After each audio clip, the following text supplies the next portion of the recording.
Back in the 90s, Nancy Schwab's family vacation home in Beverly Shores wasn't as close to Lake Michigan as it is today. She says you would burn your feet on the sand getting to the water in the summer. We used to have another, I would say, 100 to 150 feet of beach, going far out to where the waves are starting. And many memories of being out here with the family. This time of year, in late February, Schwab says the ice on the lake used to stretch as far as the eye could see, shielding the shoreline from the harsh winter waves. So much as it's nice to get those 51-degree days, when we have a 51-degree day, my heart stops because I'm like, we're just not getting that protection anymore.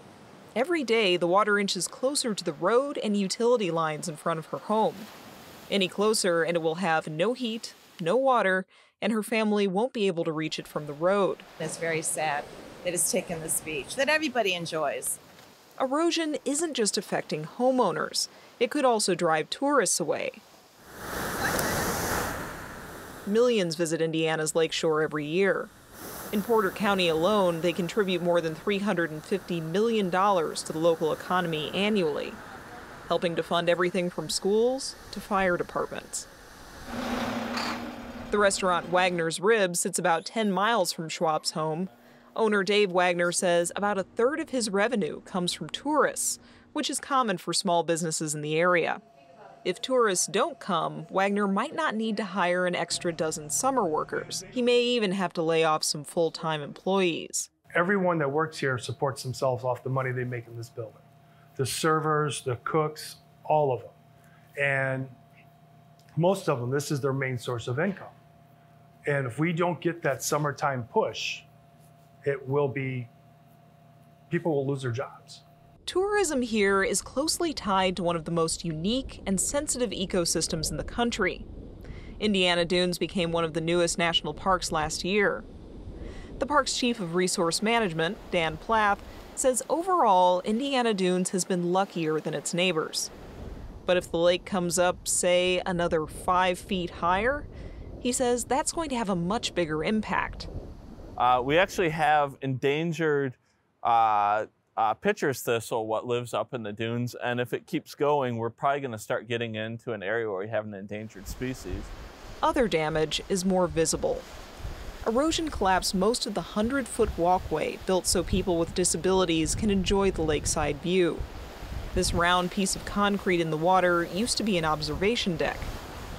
Officials are trying to restore the park's beaches, possibly by dumping sand on the beach or scaling back breakwaters so sand can naturally float to shore.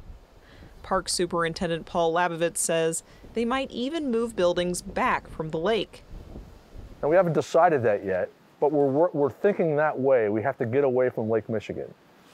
Building things close to the lake is not a good idea. The question is, will the Great Lakes shoreline get a chance to heal? With climate change, it's hard to say. Kerry Troy of Purdue University researches coastal engineering along Lake Michigan. He says climate change is creating extremes, very high lake levels in some years and very low levels in others. We know that rainfall is increasing over the Great Lakes, so that piece of the lake level budget is definitely increasing.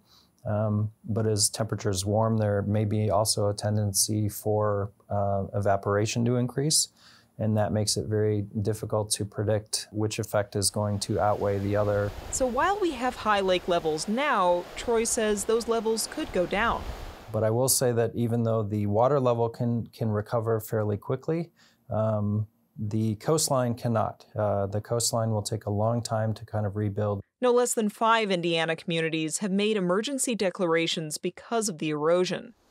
One of them is Beverly Shores, where Nancy Schwab's home is.